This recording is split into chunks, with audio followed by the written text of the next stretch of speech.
الحمد لله الذي هدانا لهذا وما كنا لنهتدي لولا أن هدانا الله، والصلاة والسلام على سيدنا محمد وعلى آله وصحبه أجمعين. أما بعد، قال الله تبارك وتعالى في كلامه العزيز بعد أعوذ بالله من الشيطان الرجيم: فبشر عبادي الذين يستمعون القول فيتبعون أحسنه أولئك الذين هداهم الله وأولئك هم أولو الألباب. وقال تعالى أيضا: بسم الله الرحمن الرحيم والشمس وضحاها والقمر إذا تلاها والنهار إذا جلاها والليل إذا يغشاها والسماء وما بناها والأرض وما طحاها ونفس وما سواها فألهمها فجورها وتقواها قد أفلح من زكاها وقد خاب من دساها. صدق الله العظيم. قال النبي صلى الله عليه وسلم: ألا إن في الجسد مضغة إذا صلحت صلح الجسد كله وإذا فسدت فسد الجسد كله ألا وهي القلب. صدق رسول الله صلى الله عليه وسلم.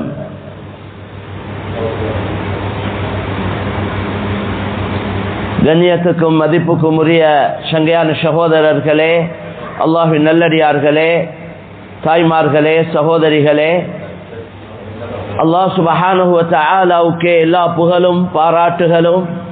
அந்த அல்லாஹ் சுப்ஹானஹு வ தஆலா இந்த வருடமும் இந்த சிறப்பான ரமலானை சந்தித்து நோன்புகளை நோற்று பல நல்ல அமல்களை செய்வதற்குள்ள சந்தர்ப்பத்தை, வாய்ப்பை அல்லாஹ் எங்களுக்கு கொடுத்தான். அது மாத்திரமல்ல, எங்களுடைய இந்த நாட்டிலே மாஷா அல்லாஹ் தீனுடைய இஸ்லாமிய ஒரு சூழலையும் அல்லாஹ் உருவாக்கி தந்திருக்கின்றான். நாங்கள் ஒரு சிறிய ஒரு கூட்டமாக இருந்தாலும் இந்த நாட்டிலே வாழக்கூடிய முஸ்லிம்களுடைய எண்ணிக்கை ஒரு சிறிய எண்ணிக்கையாக இருந்தாலும், மேலான சகோதரர்களே, அல்லாஹ்வின் நல்லடியார்களே, அல்லாஹ் சுப்ஹானஹு வ தஆலா ஆரம்பத்திலிருந்து கண்ணியமான உலமாக்கள், இன்னும் புத்திஜீவிகள், சமுதாய பற்றுள்ளவர்கள், அவர்களுடைய பல முயற்சிகளின் மூலமாக அல்லாஹ் சுப்ஹானஹு வ தஆலா இந்த நாட்டிலே எங்களுக்கு ஈமான் இஸ்லாத்தோடு அல்லாஹுடைய சட்டத்திட்டங்களை எடுத்து நடக்கக்கூடிய சந்தர்ப்பத்தை, வாய்ப்பை அல்லாஹ் எங்களுக்கு தந்திருக்கின்றான். சகோதரர்களே, சகோதரிகளே, இதற்காக நாங்கள் அல்லாஹ்வுக்கு நன்றி செலுத்திக் கொள்ள வேண்டும். ஏனென்றால் எத்தனையோ நாடுகள்ல நாங்கள் பார்க்கக்கூடிய நிலைமைகள் இருக்கிறது. வெளிரங்கத்தில் எல்லாம் இருந்தாலும் அல்லாஹுடைய சட்டத்திட்டங்களை எடுத்து நடப்பது சிரமமாக இருந்து கொண்டிருக்கிறது. எனவே இதை நாங்கள் பாதுகாத்து கொள்ள வேண்டும். இந்த நாட்டுடைய சட்டத்திட்டங்களை மதித்து ஷரியத்துக்கு உட்பட்ட முறையில் நாங்கள் நாட்டுடைய சட்டத்திட்டங்களை மதித்து நாங்கள் எல்லா காரியங்களையும் செய்து கொள்ள வேண்டும். மேலான சகோதரர்களே, அல்லாஹ்வின் நல்லடியார்களே,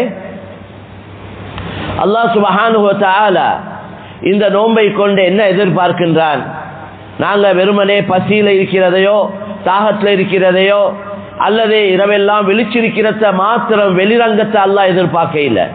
மாற்றமாக இந்த நோன்பை அல்லாஹ் எங்களுக்கு கடமையாக்கி எங்களுடைய உள்ளத்துடைய பரிசுத்த தன்மையை அல்லாஹ் எதிர்பார்க்கின்றார். பசியில் இருக்கிறதெல்லாம் கஷ்டமான காரியம் இல்லை, தாகத்தில் இருக்கிறதெல்லாம் வெறுமனே கஷ்டமான காரியங்கள் இல்லை. சில நாள்களில் நாங்கள் பார்க்கிறோம், சில சந்தர்ப்பங்கள் அமையுது, எங்களுக்கு முழு நாளும் சாப்பிட கிடைக்குது இல்லை. சில நேரம் சில சந்தர்ப்பங்கள்ல முழு இரவும் தூங்க சந்தர்ப்பம் கிடைக்குது இல்லை. அப்ப அது சர்வ சாதாரணமாக எங்களோட அன்றாட வாழ்க்கையில இது நாங்க பார்க்கக்கூடிய விஷயம். அதனால தான் ஹதீஸ்ல இருக்குது, எத்தனையோ நோம்பாளிகள் அவங்களோட நோம்புல அவர்கள் பசித்திருப்பதையும் தாகித்திருப்பதையும் தவிர எந்த பலனும் கிடையாது. எத்தனையோ இரவையில வணங்கக்கூடியவர்கள் அவருடைய இரவு வணக்கத்துல இரவையில விழிச்சிருந்ததை தவிர எந்த பலனும் கிடையாது என்று நபி ஸல்லல்லாஹு அலைஹி வஸல்லம் சொன்னாங்க. அதனால இரவையில முழிச்சிருக்கிறது பெரிய கஷ்டம் இல்லை. நாங்க நாட்டில் சில நேரம் கிரிக்கெட் மேட்ச் போகுது அல்லது வேற வேற மாற்றமான காட்சிகள் இரவுகள்ல எத்தனையோ பேர் இரவுகள் அப்படி கழிக்கிறாங்க, விழிச்சிருக்கிறாங்க, பசியில இருக்கிறாங்க. சில சீசன் வியாபாரத்துல சீசன் காலங்கள்ல சாப்பிடவே கிடைக்குது இல்ல. சில நீண்ட பயணங்கள் செய்யக்கூடிய நேரத்துல சாப்பிட குடிக்க சந்தர்ப்பமே கிடைக்குது இல்ல. அதனால மேலான சகோதரர்களே, அல்லாஹ்வின் நல்லடியார்களே, இது இந்த வெளிரங்கம் அல்ல அல்லாஹ்வுடைய எதிர்பார்ப்பு. அல்லாஹ்வுடைய எதிர்பார்ப்பு இந்த நோன்பை அல்லாஹ் கடமையாக்கி இருப்பதே நாங்கள் எல்லோரும் தக்வாதாரிகளாக மாற வேண்டும். நாங்க அடிக்கடி பயான்கள்ல, ரமலானுடைய பயான்கள்ல குறிப்பாக அந்த ஆயத்தை நாங்க எல்லோருக்கும் அதிகமா பாடம், லஅல்லக்கும் தத்தகூன், நீங்கள் தக்வாவுடையவர்கள் ஆக வேண்டும். தக்வாவுடைய தொடர்பு உள்ளத்தோட தான் இருக்கு. அடிப்படையாக உள்ளங்கள் தான் தக்வாவுக்குரியது. ரசூல் ஸல்லல்லாஹு அலைஹி வஸல்லம் ஒரு தடவை சொன்னாங்க, அத்தக்வா ஹாஹுனா, உள்ளத்தை காட்டி தந்த கையால உள்ளத்தை காட்டி சொன்னாங்க, தக்வா என்றது இந்த இடத்துல தான் இருக்கேன்னு சொன்னாங்க, கல்ப காட்டி சொன்னாங்க. அதனால கண்ணியமான சகோதரர்களே சகோதரிகளே, மேலும் கண்ணியமான நபி ஸல்லல்லாஹு அலைஹி வஸல்லம் சொன்னாங்க, அலா இன்ன ஃபில் ஜஸதி முத்கா, மனிதன் உடல்ல ஒரு சதை துண்டு இருக்கிறது, இதா ஸலுஹத், அந்த சதை துண்டு சீரானால் ஸலுஹல் ஜஸது குல்லு, முழு உடலும் சீராகிவிடும். வைதா ஃபஸதத், அந்த சதை துண்டு கெட்டால் ஃபஸதல் ஜஸது குல்லு, முழு உடலும் கெட்டுவிடும். அலா வஹியல் கல்ப், நன்றாக விளங்கிக் கொள்ளுங்கள், அதுதான் கல்ப் என்று நபி ஸல்லல்லாஹு அலைஹி வஸல்லம் சொன்னார். மேலான சகோதரர்களே, அல்லாஹ்வின் நல்லடியார்களே, உள்ளம் சீரானால் உறுப்புகள் சீராகும். வேண்டா இந்த உறுப்புகளால வெளியாகக்கூடிய செயல்கள் சீராகும். கண்ணால, காதால, நாவால, கை கால்களால, ஏனைய உறுப்புகளால வெளியாகக்கூடிய செயல்கள் அது சீராக, ஒழுங்காக, அது அவருக்கும் பிரயோஜனம் உள்ளதாக, மற்றவர்களுக்கும் நலவாக அது அமையும். அந்த உள்ளம் கெட்டால் முழு உறுப்புகளில் இருந்து வெளியாகக்கூடிய செயல்கள் எல்லாமே கெட்டுவிடும். கண்ணியமான சகோதரர்களே, அல்லாஹ்வின் நல்லடியார்களே, சகோதரிகளே, அதனால நாங்க இந்த விஷயத்துல, இந்த உள்ளத்துடைய விஷயத்துல தான் கூடுதலான கவனம் செலுத்தணும். உறுப்புக்களை அசைச்சி அமல் செய்யறதும் கஷ்டம் இல்லை. ஒரு சில நேரம் எங்களுக்கு ஒரு 100 ரக்காத் தொழுகிறது என்றது அது உறுப்புக்களை அசைக்கிறோம். நாங்கள் கியாம்ல நிக்கிறோம், ருக்கு செய்யறோம், சுஜூத் செய்யறோம். இந்த அசைவுகள், இந்த ஹரக்காத்துகள், இது ஒரு முஸ்லிம் அல்லாதவருக்கு சொன்னாலும் அவரும் செய்வார். முஸ்லிம் அல்லாதவருக்கு நோன்பு பிடிக்க சொன்னா அவரும் நோன்பு பிடிக்கிறார். இன்றைக்கு எனக்கு உங்களுக்கு தெரிஞ்ச பலர்கள் ரமலான் காலத்துல அவங்க இன்னும் களிமா சொல்லி இல்லை, ஆனா நோன்பு பிடிக்கிறாங்க. கண்ணியமான சகோதரர்களே, அல்லாஹ்வின் நல்லடியார்களே, இந்த வெளிரங்க செயல்கள் செய்யலும். ஜகாத் முஸ்லிம் அல்லாதவங்களுக்கு கொடுக்கிறாங்க. எனக்கு தெரிய ஒரு சகோதரர் இருக்கிறார், ஒரு கல் வியாபாரி, மாணிக்க கல் வியாபாரி. அவர் முஸ்லிம்களோட பழகக்கூடியவர். அவரும் ரமலானுடைய காலத்துல அவரது பணத்துல, சொத்துல சரியா விளங்கி 102% கொடுக்கிறார். களிமா சொல்லி இல்லை, இன்னும் களிமா சொல்லி இல்லை. அவர் மற்ற முஸ்லிம்களுக்கு சொல்றார், இதை செய்யுங்க, இதுல பெரிய ஒரு வளர்ச்சி இருக்கு, முன்னேற்றம் இருக்கு, நான் இதை பார்க்கிறேன் என்று அவரே சொல்றார். கண்ணியமான சகோதரர்களே, அதே போல ஹஜ்ஜுடைய அமல் எடுத்தாலும் அதுவும் செய்யலாம். ஹரத்துடைய எல்லைக்குள்ள களிமா சொல்லாதவங்க போக இயலாது, ஆனா முயற்சி செஞ்சு போறவங்க இருக்கிறாங்க. எத்தனையோ பேர் எங்கட நாட்டிலே நாங்க பார்க்கிறோம், அவங்க வெளிநாடுகள்ல வேலை செஞ்சவங்க இப்ப களிமாவுடைய இஸ்லாத்துடைய தொடர்பு இல்லாம இருக்கிறாங்க. ஆனா அவங்க சொல்றாங்க, நாங்க மக்காவுக்கு போயிருக்கிறோம், நாங்க அந்த கருப்பு பெட்டியை பார்த்துட்டு வந்திருக்கிறோம். சிலவங்க சொல்றாங்க, நாங்க ஹஜ்ஜிக்கும் போயிட்டு இருக்கிறோம். சில காலங்கள்ல அங்க வேலை செய்யக்கூடிய அந்த இடத்துல உள்ளவங்களோட சேர்ந்து ஹஜ்ஜிக்கும் போயிட்டு இருக்கிறாங்க. அதனால கண்ணியமான சகோதரர்களே, அல்லாஹ்வின் நல்லடியார்களே, இது எல்லாத்தையும் எல்லாராலையும் செய்ய இயலும். கலிமாவையும் ஒருவர் சும்மா விளையாட்டுக்கு சொல்ல இயலும், அல்லது பொய்க்கு சொல்ல இயலும், அல்லது அவர் முஸ்லிம் மாதிரி அவர் நடிக்க இயலும். இதெல்லாம் வெளிரங்கங்கள். ஆனால் அல்லாஹு தஆலா எங்களோட வெளிரங்கத்தை கவனிக்கிறதோட அடிப்படையாக எங்களோட உள்ளங்களை தான் பார்க்கிறான். ஹதீஸ்ல அடிக்கடி நாங்க கேட்கக்கூடிய ஹதீஸ், அல்லாஹு தஆலா இன்னல்லாஹ லா யன்துரு இலா சுவரிக்கும் வலா இலா அம்வாலிக்கும் வலாக்கின் யன்துரு இலா குலூபிக்கும் வ அமாலிக்கும். அல்லாஹ் உங்களுடைய சொத்து செல்வங்களையோ உங்களுடைய வெளி தோற்றங்களையோ அல்லாஹ் பார்ப்பதில்லை, மாற்றமாக உங்களோட செயல்களையும் உங்களோட உள்ளங்களையும் அல்லாஹ் நோட்டமிடுகிறான். يعلم خائنة الأعين وما تخفي الصدور.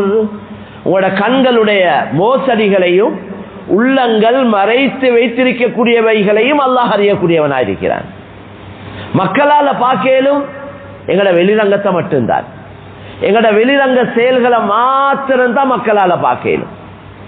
எங்களோட வெளிரங்கத்தை பார்த்து சில நேரம் சிலவங்க ஜட்ஜ் பண்றாங்க, இவர் ஒரு நல்ல சீதேவியான மனிதர், அல்லது சில நேரம் வெளிரங்க செயல்களை பார்த்து இவர் ஒரு கெட்ட மனிதர் என்று மக்களால் இவ்வளவு தான் ஏலும். ஏன்னா மக்களுக்கு இந்த கண் பார்வை இது வெளிரங்கத்துல கண்ணால விளங்கக்கூடியதை மட்டும்தான் மக்களால பார்க்கலும். ஆனால் அல்லாஹ்வுக்கு மாத்திரம்தான் எங்களோட அந்த ரங்கங்களை விளங்கக்கூடிய சக்தி இருக்கு. அதனால எங்களோட செயல்களுக்கு கூலி கொடுக்க தகுதியானவன் எவனுக்கு வெளிரங்கத்தையும் எங்களோட அந்தரங்கத்தையும் விளங்கக்கூடிய சக்தி இருக்குதோ, எங்களோட வெளிரங்கத்தையும் உள்ரங்கத்தையும் பார்க்கக்கூடிய சக்தி இருக்குதோ, அவனுக்கு மாத்திரம்தான் அவன் தான் கூலி கொடுக்க தகுதியானவன். எனவே அந்த சக்தி அல்லாஹ்க்கு மட்டும்தான் இருக்குது. ஆக கண்ணியமான சகோதரர்களே, அல்லாஹ்வின் நல்லடியார்களே, சகோதரிகளே, நாங்க கூடுதலான கவனம் செலுத்தணும் எங்களோட அந்த ரங்கத்தை சீராக்கிறதுல, எங்களோட கல்வுடைய சீர்திருத்தத்துக்காக பெரியோர் முயற்சி செய்யும். உள்ரங்கத்துடைய சீர்திருத்தம் தான் அடிப்படை. கல்புல தான் எல்லா வகையான நோய்களும் உண்டாகுது. அம்ராதுல் குலூப், உள்ளத்துடைய நோய்கள், உடலுடைய நோய்கள், அதுக்குள்ள சிகிச்சை, அதுக்குள்ள மருந்து, அதெல்லாம் அந்த டாக்டர்ஸ்மார் அவங்க சில குறிப்பிட்ட காலங்கள் கஷ்டப்பட்டு முயற்சி செஞ்சு அவங்க வெளிரங்கத்தை தான் அவங்களால படிக்க, வெளிரங்கத்தை விளங்குறாங்க. இந்த நோய்க்கு இந்த மருந்து பிடிச்சு பார்த்து சொல்றாங்க, அல்லது டெஸ்டிங் மூலம் சொல்றாங்க, இப்படி இந்த உடல்ல இந்த உறுப்புல இப்படி காயம், இப்படி இந்த நரம்பு வீக்கா இருக்கு, அல்லது இந்த நோய் இருக்கு, இந்த வருத்தம் இருக்கு. இதைத்தான் மக்களால விளங்கணும். எங்களோட உள்ரங்க நோய மக்களால விளங்க இயலாது. உள்ரங்க நோயை நாங்களே தான் விளங்கிக் கொள்ளணும். அதை விளங்குறதுக்கு ஒருவருக்கு ஈமான் தேவை, இல்மும் தேவை. ஈமானும் இல்மும் தேவைப்படுது. அந்த ஈமானுடைய வளர்ச்சிக்கு தான் நாங்க கூடுதலான, அதாவது அதிகமான முயற்சி செய்யணும். ஈமானுடைய வளர்ச்சிக்காக நாங்க முயற்சி செய்யணும். ஈமான் எந்த அளவு உறுதியாக இருக்குமோ அந்த அளவு இபாதத் செய்வது இன்பமாக இருக்கும். இபாதத் செய்வதில் இன்பம் ஏற்படும். ஈமான்ல பலகீனம் ஏற்படக்கூடிய நேரத்தில் அமல் இபாதத்துகள் ஒரு சுமையாக இருக்கும், பாரமாக இருக்கும். அல்லாஹ் குர்ஆன்ல சொல்றானே, வ இன்னஹா லகபீரத்துன் இல்லா அலல் காஷிஈன். இந்த தொழுகையை பற்றி சொல்றான், இது அல்லாஹ்வை பயப்படக்கூடியவர்களுக்கு தவிர மற்றவர்களுக்கு இது ஒரு சுமையாக இருக்கும், பாரமாக இருக்கும் என்று சொல்றான். قد أفلح المؤمنون الذين هم في صلاتهم خاشعون. முஃமின்கள் வெற்றி பெற்று விட்டார்கள். அந்த முஃமின்கள் யார் தெரியுமா? உள்ளச்சத்தோடு சொல்லக்கூடிய முஃமின்கள், பயபக்தியோடு சொல்லக்கூடிய முஃமின்கள். ஹுஷூ ஹுது என்ற ரெண்டு அமைப்பு இருக்கு தொழுகையில. ஹுது என்றது உறுப்புக்களை அடக்கம் ஒடுக்கமாக வைக்கிறது. எங்களுக்கு தெரியும், சொல்லக்கூடிய நேரத்தில் நாங்கள் எப்படி தக்பீர் கட்டணும், எப்படி ருக்கு சுஜூத் செய்யணும், தொழக்கூடிய நேரத்தில் கவனங்கள் வேற எங்கேயும் போகக்கூடாது, பார்வைகள் வேற எங்கேயும் பார்வைகளை செலுத்தக்கூடாது, சுஜூத் செய்யக்கூடிய இடத்தை தான் பார்த்திருக்கணும். அப்ப இது வெளிரங்க கட்டுப்பாடுகள். தொழக்கூடிய நேரத்தில் உறுப்புகளை அசைக்கிறது, வேற வேற இதுல கவனம் செலுத்துறது, இதெல்லாம் கூடாது. இது உறுப்புகளை அடக்க ஒடுக்கமாக வச்சிருக்கிறது. அடுத்தது ஹுஷூ என்றது உள்ளச்சம், அது உள்ளத்தோடு சம்பந்தப்பட்டது. இந்த ஆயத்தில் அல்லாஹ் சொல்றான், உள்ளச்சத்தோடு தொழக்கூடிய மூமின்கள் வெற்றி பெற்று விட்டார்கள். இல்லைன்னா நபியுடைய காலத்துல முனாஃபிகீன்களும் தொழக்கூடியவங்களா இருந்தாங்க. ஃபவைலுல் லில் முஸல்லீன், தொழக்கூடியவர்களுக்கு நரகம் என்று சொல்றான் அல்லாஹ். தொழக்கூடியவங்க நரகம் போறாங்க. ஹதீஸ்ல வந்திருக்குது, கியாமத்துடைய நாளையில ஒரு 50-60 வருஷம் ஒருவர் தொழுதிருப்பார். அவருடைய தொழுகைய ஒரு பழைய பிடவு துண்டை சுருட்டி முகத்துல வீசுறத போல அவரோட தொழுகையை தூக்கி அவரோட முகத்துல எரியப்படும் என்று நபி ஸல்லல்லாஹு அலைஹி வஸல்லம் சொன்னார். அவர் தொழுதவர், தொழுகையாளி. எனவே கண்ணியமான சகோதரர்களே, அல்லாஹ்வின் நல்லடியார்களே, சகோதரிகளே, எங்களோட உள்ரங்கத்தை நாங்கள் சீராக்கிக் கொள்ளோம். உள்ளத்துடைய சீர்திருத்தத்துக்காக முயற்சி செய்யோம். எங்களோட உள்ளங்கள்ல பயங்கரமான பல நோய்கள் உருவாகுது. இந்த துனியா, இந்த வஸ்துக்கள், இந்த காசு பணங்கள், இந்த பட்டம் பதவிகள், இந்த வஸ்துக்களோட தொடர்பு வைக்க வைக்க உள்ளத்துல பல வகையான நோய்கள் உருவாகும். துனியாவுடைய மோகம், துனியாவுடைய ஆசை எல்லா பாவத்துக்கும் அடிப்படைன்னு சொன்னாங்க ஸல்லல்லாஹு அலைஹி வஸல்லம். துனியாவுடைய ஆசை எல்லா பாவத்துக்கும் அடிப்படை. ஹுப்பு துன்யா ரஅஸு குல்லி ஹதீஆ. துனியாவுடைய ஆசை எவ்வளவு பயங்கரமானதுன்னா இது மனிதனை கொண்டு போய் நரகத்துல சேர்த்துரும். அப்ப துனியாவோட ஆசைன்றது அது கையோட காலோட கண்ணோட தொடர்பானது அல்ல, அது கல்போட தொடர்பானது. منهومان لا يشبعان منهوم في الدنيا لا يشبع منها ومنهوم في العلم لا يشبع منه. ரெண்டு பேராசை பிடித்தவர்கள் அவருடைய வயிறு நிரம்பவே மாட்டாது என்றாங்க. அதுல ஒருவர் யார் என்றா துனியாவுடைய பேராசை பிடித்தவர். அவருடைய வயிறு நிரம்பவே மாட்டாது. துனியாவுடைய ஆசை இருக்கே, இதுக்கு ஒரு தொங்கல் இல்லை. நாங்களே ஒரு தொங்கலை கண்டு கொள்ள இல்லைன்னா இதுக்கு ஒரு தொங்கல் இல்லை. சம்பாரிச்சு சம்பாரிச்சு சம்பாரிச்சு அந்த சம்பாதிப்புக்காக செய்ய வேண்டிய எல்லா அநியாயத்தையும் செய்வார், எல்லா பொய்யையும் சொல்லுவார், பலர்களை ஏமாற்றுவார், மோசடி செய்வார், அநியாயம் செய்வார், கொலை செய்ய தேவைப்பட்ட கொலையும் செய்வார். நாங்க பார்க்கக்கூடிய விஷயங்கள் டெய்லி நியூஸ்கள்ல செய்திகள்ல நாங்க பார்க்கிறோம். பெற்றெடுத்த தாய் தந்தரை கொலை செய்யறாங்க, கணவன் மனைவிய, மனைவி கணவனை, பிள்ளைகள் பெற்றோர்களை, பெற்றோர்கள் பிள்ளைகளை கொலை செஞ்சிடறாங்க. எவ்வளோ நெருக்கமானவர்கள். எதுக்காக? இந்த அற்ப துனியாவுக்காக. அதனால கண்ணியமான சகோதரர்களே, இந்த துனியாவுடைய ஆசையிலிருந்து அல்லாஹ்விடத்துல பாதுகாப்பு தேடணும். ரசூல் ஸல்லல்லாஹு அலைஹி வஸல்லம் துஆ செஞ்சாங்க, اللهم لا تجعل الدنيا أكبر همنا ولا مبلغ علمنا. யா அல்லாஹ், இந்த கவலைகள்ல துனியாட கவலையை பெரிய கவலையாக ஆக்கிறாது, துனியாட கவலையை பெரிய கவலையாக ஆக்கிறாது, எங்களுடைய இல்முடைய தீர்ச்சையாகவும் ஆக்கிறாது. பயங்கரமான நோய் அது. இந்த நோய்க்கு எங்கேயுமே மருந்து இல்லை உலகத்துல. இந்த நோய்க்கு மருந்து குர்ஆன் ஹதீஸ்ல தான் இருக்கு. இந்த நோய்க்கு மருந்து குர்ஆன் ஹதீஸ்ல தான் இருக்கு. வேற யார்கிட்ட போனாலும் இந்த நோய்க்கு மருந்து கிடைக்காது. இது இந்த நோயை நீக்கிறதுக்கு இந்த உள்ளத்துல உழைப்பு செய்யணும், கல்புல பாடுபடணும். துனியாவுக்காக, பதவிக்காக அல்லது பணத்துக்காக மனிதன் வேண்டிய பொய்ய சொல்றார், எல்லா வகையான அநியாயங்களையும் செய்யறாங்க. அதனால கண்ணியமான சகோதரர்களை, வெறுமனே துனியாவுடைய ஆசை இருக்கே, இதே மனிதனை கொண்டு நரகத்துல சேர்க்கும். வேறொரு பாவமும் செய்யாட்டியும் துனியாட மஹப்பத்தே நரகத்துக்கு காரணமா அமையும். அல்லாஹ் குர்ஆன்ல சொல்றானே, من كان يريد العاجلة عجلنا له ما نشاء لمن نريد من كان يريد العاجلة عجلنا له ما نشاء لمن نريد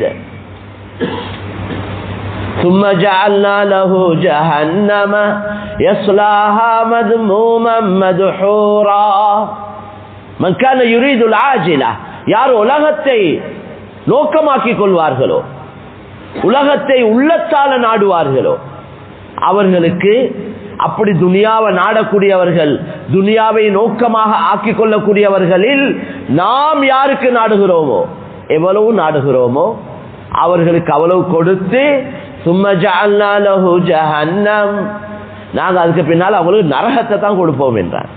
வேற ஒரு பாவத்தையும் சொல்ல இல்லைங்க. துனியா தான் மக்சதே ஹயாத், வாழ்க்கையின் குறிக்கோள், வாழ்க்கையின் லட்சியம். சல்லி சம்பாதிக்கணும், எப்படியாவது சம்பாதிக்கணும். எங்களுக்கு சல்லி சம்பாதிங்க என்று சொல்லப்பட்டிருக்கிறது, இந்த முறையில சம்பாதிங்கன்னு சொல்லப்பட்டிருக்கு. சல்லி சம்பாதிக்க எங்களுக்கு தாராளமா அனுமதி இருக்கு, தடை இல்லை. ஆனா அதுக்கு ஒரு முறையொன்று எங்களுக்கு சொல்லப்பட்டிருக்கு. அந்த முறையில தாராளமா சம்பாதிக்கலாம். சம்பாதிச்ச பணங்களை எப்படி செலவழிக்கணும் என்று சொல்லப்பட்டிருக்கு. என்ற கியாமத்துடைய கேள்விகள் ஒரு கேள்விதான். 5 கேள்விக்கு பதில் சொல்லாம லா தஸாலு கதம அப்தின் ஹத்தா யுஸ்அல அன் அர்பா, 4 அல்லது 5 கேள்விக்கு பதில் சொல்லாம ஒரு 8 எடுத்து முன்னால வைக்கலாண்டாங்க. அதுல ஒரு கேள்வி தான், காசை எப்படி சம்பாதித்தாய், அதை எந்த வழியில செலவழித்தாய். சம்பாதிச்சதையும் சொல்லணும், சம்பாதிச்சதை எப்படி செலவழிச்சிங்கன்னு சொல்லணும். இங்க உலகத்துல யாரும் எங்கள்கிட்ட கேள்வி கேட்க யாரும் இல்ல. சல்லி எங்கட, நாங்க நினைச்ச மாதிரி சம்பாதிப்போம், எங்கட இஷ்டம். செலவழிக்கிறது எங்கட இஷ்டம், எங்கட விருப்பம். நீங்க யார் அதை கேட்க? எல்லாம் எங்களுக்கு இப்படி எல்லாம் கேட்கலாம். ஆனால் அல்லாஹ் சுப்ஹானஹு வ தஆலா கியாமத்துடைய நாளையில எங்களை நிறுத்தி கேள்வி கணக்கு கேட்பான். அந்த அவ்வளவு கேள்விக்கு பதில் சொல்லாம யாரும் தப்பே இல்லாது. அங்க உதவிக்கோ பாதுகாப்புக்கோ அல்லது வேற வேற எந்த உதவியும் யாராலையும் இல்லை. எனவே கண்ணியமான சகோதரர்களே, அல்லாஹ்வின் நல்லடியார்களே, தாய்மார்களே, சகோதரிகளே, துனியாவுடைய ஆசை பயங்கரமானது. அது யாருக்குமே இருக்கக்கூடாது. ரசூல் ஸல்லல்லாஹு அலைஹி வஸல்லம் துனியாவுடைய ஆசையிலிருந்து பாதுகாப்பு தேடியிருக்கிறான். நாங்களும் எங்களோட துஆக்கள்ல யா அல்லாஹ் எனக்கு வசதியத்தா, என்ற தொழில் வியாபாரத்துல பெரிய அளவுல பரக்கத் செய், என்ற தேவைகளை பூர்த்தியாக்க தாராளமா துஆ கேட்போம். நபியும் துஆ கேட்டிருக்கிறான். ஆனா யா அல்லாஹ் ஹராமான வருமானங்கள், மாற்றமான முறையில இந்த பணம் வருவதிலிருந்து என்னையும் என்ற சந்ததிகளை பரம்பரையை பாதுகாப்பாயா. முறை இல்லாம சம்பாதிச்சா எங்களோட பிள்ளைகள் அனுபவிக்காது. முறை இல்லாம யாரெல்லாம் சம்பாதிக்கிறாங்களோ அவங்களுக்கு வெளிரங்கம் மட்டும்தான் விளங்குது. காசு என்றது, பணம் என்றது பேப்பர். முந்தி காலத்துல தான் தங்கம் வெள்ளியாக இருந்துச்சு. இன்னைக்கு இது பேப்பர், மெஷின்ல போட்டு அச்சடிச்சு எடுக்கிறாங்க. மெஷின் என்றது சொர்க்கத்தில் இறங்கினது அல்ல. இந்த சல்லி அச்சடிக்கக்கூடிய மெஷினை மனிதன் தான் தயாரிச்சுக்கிறார். இதை தயாரிச்சவனும் மனிதன் தான். விருப்பம் மாதிரி மாற்றிக்கொள்ள இயலும், பேப்பரை மாற்ற இயலும். சில காலங்களில் நாங்க பார்க்கிறோம், இந்த பணம் எல்லாம் கேன்சல் என்றாங்க. எவ்வளவு தான் அந்த பணம் இருந்தாலும் அவரு ஒளிச்சு மறைச்சு வச்சிருந்தாலும் அந்த உரிய காலத்தை அதை மாற்றிக்கொள்ள இல்லையா, அது அவ்வளவு தான். அது வெறும் பேப்பர் துண்டாகத்தான் கருதப்படும். 5000 ரூபாய் தாளை இப்ப கேன்சல் பண்ணினா, இந்த 5000 ரூபாய் தாளை ஒரு சில்லறை கடையில போய் ஒரு டஃபியை தாங்கினாலும் டஃபியும் கிடைக்காது. 5000 ரூபாய் தாளை கொடுத்து ஒரு டஃபியும் கிடைக்காது. அது ஒரு பேப்பர் துண்டாகத்தான் கருதப்படும். அதனால கண்ணியமான சகோதரர்களே, அல்லாஹ்வின் நல்லடியார்களே, தாய்மார்களே, சகோதரிகளே, நல்லா விளங்கிக் கொள்ள வேண்டிய விஷயம், வாழ்க்கையில வரக்கூடிய நிலைமைகள், அந்த நிலைமைகளை கொண்டு வருவது அல்லாஹ். நிலைமைகள் வருவது அல்லாஹ்வுடைய புறத்தில் இருந்தான். உங்கள்கிட்ட எவ்வளவு பேப்பர் இன்னும் வேலை இல்லை. சில நிலைமைகள் அல்லாஹ் உருவாக்கி விட்டான் என்றா உங்கள்ட்ட அவ்வளவு பேப்பரும் குப்பையில. தெளிவா சொல்றேன், சில நோய்கள் அல்லாஹ் சிலர்களுக்கு சாட்டி விடுகிறான். அது நோய் அல்ல, அது தண்டனை. நோயா இருந்தா அதுக்கு நன்மைகள் இருக்கு. நோயை கொண்டு பாவங்கள் மன்னிக்கப்படுவது. நோய் நாங்க கேட்க கூடாது அல்லாஹ் கிட்ட, அல்லாஹ் கிட்ட எப்பயும் நாங்க ஆஃபியத்தை தான், உடல் ஆரோக்கியத்தை தான் கேட்டுக்கொண்டே இருக்கணும் கட்டாயம். அப்படி ஏதாவது நோய்கள் வந்தா பொறுத்து கொள்ளணும். நல்லவங்களுக்கு வரக்கூடிய நோய் எல்லாம் ரஹ்மத்தாகத்தான் அமையுது. அது எந்த அடிப்படையில் ரஹ்மத்தா அமையுதுண்டா, அல்லாஹ் எனக்கு உங்களுக்கு யாருக்காவது அல்லாஹ் ஒரு சொர்க்கத்தில் ஒரு பெரிய அந்தஸ்தை நாடி இருக்கிறார், உயர்ந்த ஒரு தர்ஜாவை நாடி இருக்கிறார். ஆனா அந்த அமலுக்கு, அந்த சொர்க்கத்துக்குள்ள அந்த இடத்தை அடைகிறதுக்கு இவர்கிட்ட அமல் போதாது. அந்த சொர்க்கத்துல உயர்ந்த அந்தஸ்து அடைகிறதுக்கு இவர்கிட்ட அமல்கள் இல்ல, போதாது. அப்படியேண்டா அல்லாஹ் சில சோதனைகளை கொடுத்து அந்த சோதனைகளை இவரை பொறுத்து கொள்ள வச்சு அதன் மூலம் அந்த அந்தஸ்தை கொடுக்கிறார். ஹதீஸ்ல வந்திரு. அல்லது சிலர்களுடைய பாவத்தை மன்னிக்கிறதுக்காக அல்லாஹு தஆலா சில சோதனைகள், சில நோய் துன்பங்களை கொடுத்து அந்த நோயை கொண்டு அவருடைய பாவங்களை மன்னிக்கிறான். அதனால தான் நோயாளி கிட்ட போனா லா பஅஸ தஹூருன் இன்ஷா அல்லாஹ் இந்த வார்த்தையை சொல்லணும். லா பஅஸ், பரவாயில்லை, இந்த நோயை கொண்டு நீங்க கவலைப்படாதீங்க. தஹூர், இது உங்களை சுத்தப்படுத்தக்கூடியது, மிக மிக சுத்தப்படுத்தக்கூடியது. இன்ஷா அல்லாஹ். சுத்தப்படுத்துறதுன்னா வெளிரங்க சுத்தம் அல்ல, உங்களோட அந்தரங்க சுத்தம். பாவ கரைகள் இருந்து இந்த நோய் உங்களை சுத்தப்படுத்தக்கூடியது என்று அவருக்கு ஆறுதல் வார்த்தை சொல்றது சுன்னத்தாக இருக்கிறது. அதனால ஒன்று சொர்க்கத்தில் உயர்ந்த தரஜாக்கள் கிடைக்க அந்த நோய் காரணமாக இருக்கும், அல்லது பாவத்துக்கு மன்னிப்பாக இருக்கும், அல்லது செய்யக்கூடிய பாவத்துக்கு தண்டனையாக இருக்கும். தண்டனைக்கு மருந்து இல்லை, சில நோய்களுக்கு மருந்தே இல்லை. சொல்றாங்க போகாத இடம் இல்லை, பார்க்காத டாக்டர் இல்ல, குடிக்காத மருந்து இல்ல, அப்படி சொல்றாங்க. எல்லாம் செஞ்சாச்சு, ஆனா நோய் நீங்குது இல்லை. ஒரு சகோதரர் இந்தியாவில் நான் சந்திச்சேன், முக்கியமான ஒரு சகோதரர். அவர் ஒரு நல்ல மனிதர், பக்குவமான மனிதர். அவர்கிட்ட ஒரு வியாபாரி, அவர் பெரிய கார்மெண்ட் வச்சிருக்கிறார், ஃபேக்டரி வச்சிருக்கிறார். அவர் சொன்னார், எனக்கு ஹாஜியார் நீண்ட நாள ஒரு நோய் வயிற்றுல வருத்தம் கொண்டு இருக்கி, அது நான் நேரத்தோட சொன்ன மாதிரி எல்லா மருந்தும் செஞ்சிட்டேன், அந்த நோய்க்கு மருந்து, நோய் லேசாவதே இல்லை.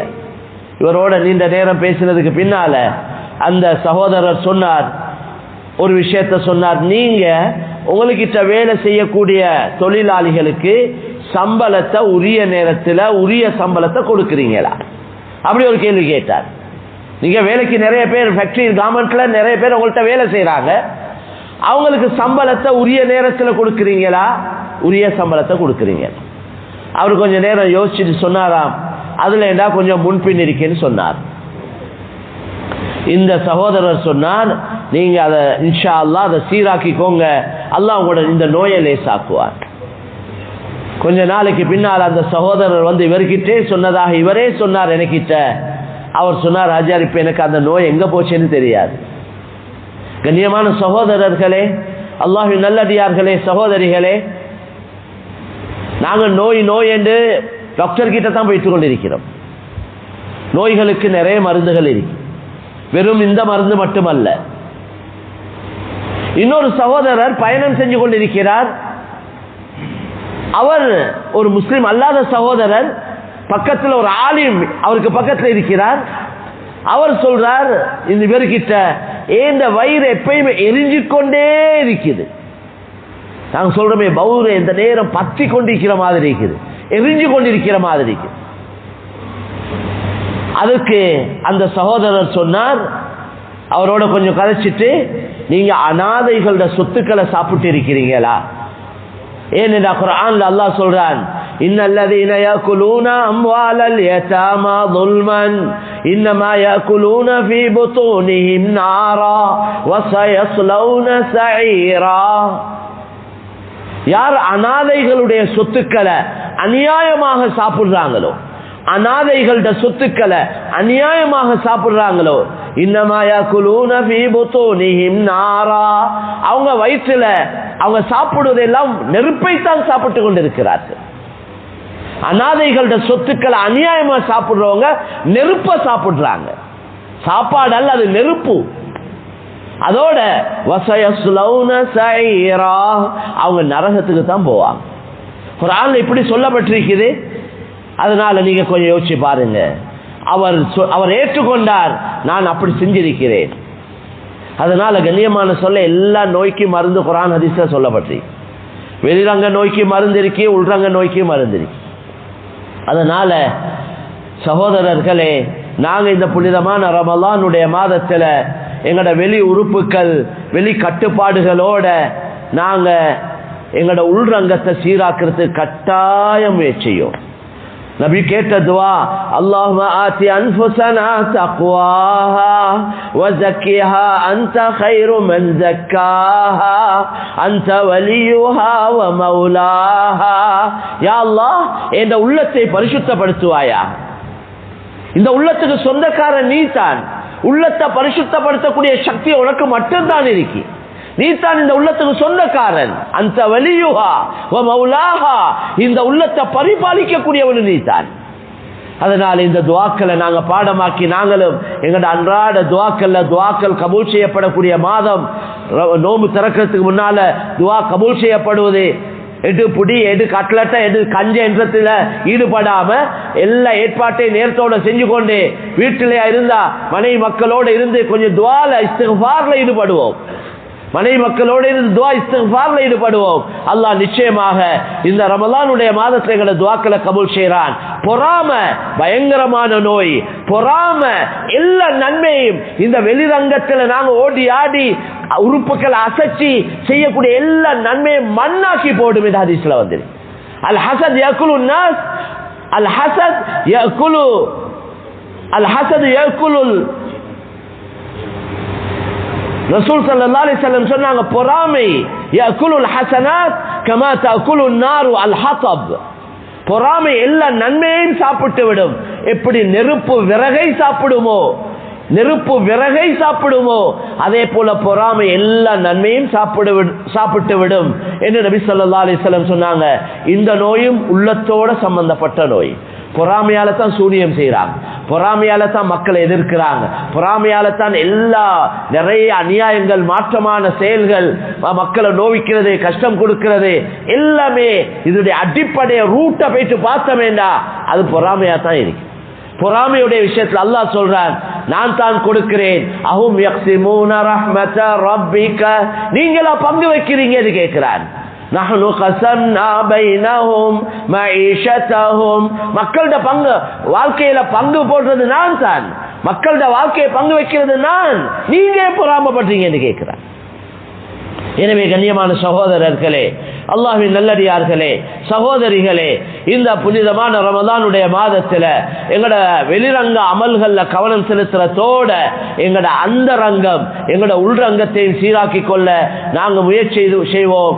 அல்லாஹ் சுப்ஹானஹு வ தஆலா எங்களுடைய வெளிரங்கத்தை விட எங்கட அந்தரங்கத்தை அல்லாஹ் தஆலா சீராக்கி சிறப்பாக்கி வைப்பான்.